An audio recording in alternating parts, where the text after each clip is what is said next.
Star Wars is a franchise that means so much to so many people. From the original trilogy to the prequels, the expanded universe to the Disney era, each generation has found something to love. But since Disney's acquisition of Lucasfilm in 2012, there's been a huge divide in the fan base. For some, the new era is a betrayal of what Star Wars once was. For others, it's a much-needed revitalization. I've spent a lot of time rebutting the common critiques of the Disney era of Star Wars, but recently, a viewer challenged me. They said, quote, "I wish people who like Disney era Star Wars would make content on why they liked it, instead of only going after those that don't." And you know what? That's a fair point. So today, I'm going to take a moment to reflect on why I and many others appreciate what this new era has brought to the galaxy. And now, I'm not here to pretend that the Disney era is perfect, because it's not. But the truth is, Star Wars is alive again, and it's more expansive than ever. And if that bothers you, well, that's okay too. But this is my perspective, and I think it's worth exploring.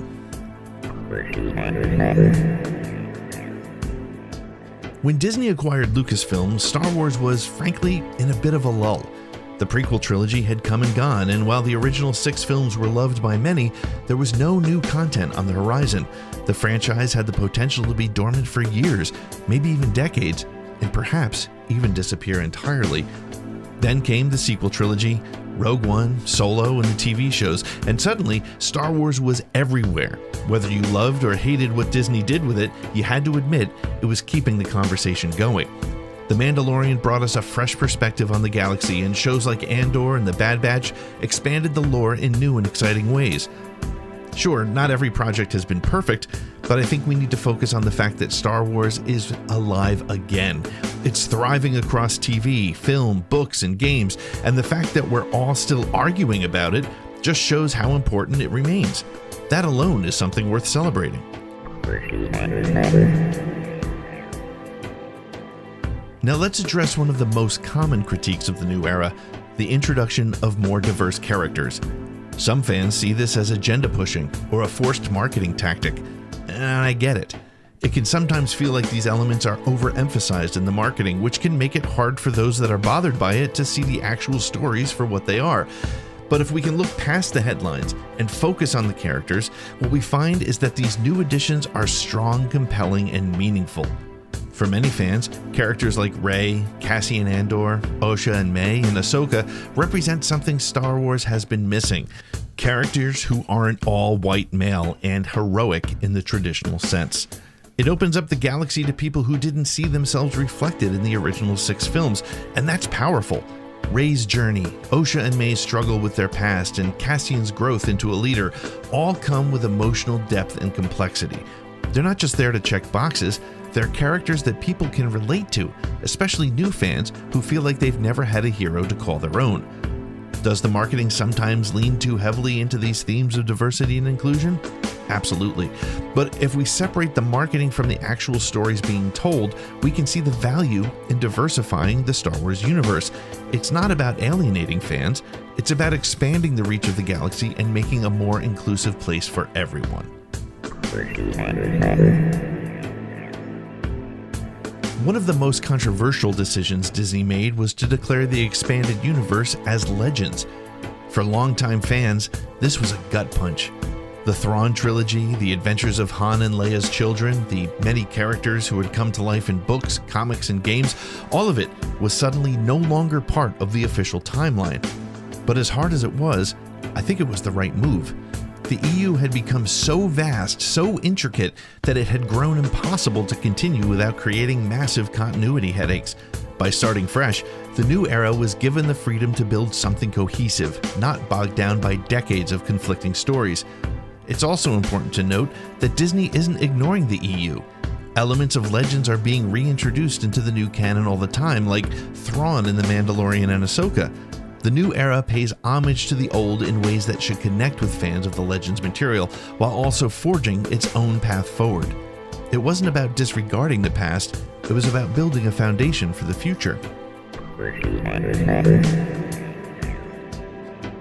One of the biggest criticisms of the new era is the treatment of legacy characters.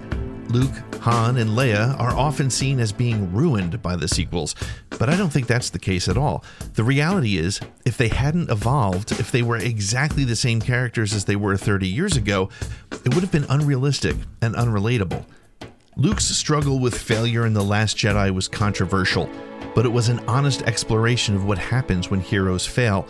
He's an older, wiser man who's seen the price of heroism and the burden of expectations. The pain of failure is something anyone can relate to, and it makes his redemption in The Rise of Skywalker that much more powerful. Han Solo's arc in The Force Awakens shows that even the bravest and most cocky smuggler has regrets, has fears, and isn't immune to the consequences of his past actions. We loved Han because of his growth, and that continued into the sequel trilogy. These characters may have changed, but change is necessary for growth. If they had stayed static, we wouldn't have been able to see them in a new light, and in that sense, they were still the characters we loved. They were just older and wiser, facing challenges that made them real.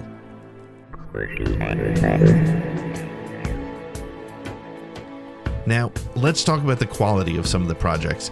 The sheer volume of Star Wars content released in such a short period of time means not every project will be a hit, and that's okay. But it also means that we have to acknowledge when things don't land as well as we'd hope. For example, for me, Kenobi had its visual flaws. It was sterile and uneven lighting, and it detracted from the epic nature of the story. The Acolyte had a bumpy reception due to the pacing and the story structure, and Solo, while enjoyable, didn't perform well at the box office. These missteps are part of the growing pains of a franchise trying to expand rapidly and in multiple directions, but they don't invalidate the entire effort. Now let's address another common critique. Do the new writers understand the lore and George Lucas's vision? And the answer is yes. At least many of them do. A lot of the writers and creators involved in the Disney era of Star Wars are lifelong fans of the franchise. People like Jon Favreau and Dave Filoni have spent many years immersed in Star Wars, with Filoni in particular being a protege of George Lucas himself. He spent countless hours learning from Lucas and maintaining continuity in the Clone Wars era, and this influence is felt across all the projects he's been involved in. The creative team at Lucasfilm, including the story group, ensures that the new content stays grounded in the core principles of Star Wars. They're not trying to reinvent the wheel or disregard the past. They're working within the legacy of what Lucas built while pushing the story forward in a way that resonates with modern audiences. That said, the challenge with a massive franchise like Star Wars is that the story always needs to evolve. Some fans feel that this evolution moves too far away from what they know, but it's important to recognize that writers aren't trying to destroy the lore, they're working to grow it. The Star Wars universe is vast and always shifting, just as it did under Lucas's watch. Even A New Hope and The Empire Strikes Back evolved over time as Lucas and the crew refined their vision. A recurring theme among the things that I love about the Disney era is that it's building a new generation of fans. This is the beauty of what Star Wars has become under Disney, and maybe one of my favorite aspects of this new era. It's made Star Wars accessible to a new generation, one that can now build their own connection with the galaxy. And while it's not the same connection many of us had growing up with the original trilogy or the prequels, it's still real and meaningful to them. My son, for instance, isn't interested in watching the prequels or the original trilogy because he's grown up with a different style of storytelling and pacing. For him, the action and deeper character work of the Clone Wars and The Mandalorian are much more engaging, and he sees heroes in Rex, Fives, and Ahsoka that I never did. And that's okay. Star Wars is no longer just my Star Wars, or even the Star Wars of a single generation. It belongs to everyone. It's a galaxy that's been opened up and now is creating connections across the years. That's one of the most beautiful things that the Disney era has accomplished, whether or not everyone sees it that way. Look, I get it. For some fans, any Star Wars beyond the original 6 just isn't Star Wars, and that's perfectly valid. The original trilogy holds a special place in many hearts, and it's tough to see the universe expand in ways that don't align with your personal vision of what it should be or where your headcanon expected it to go.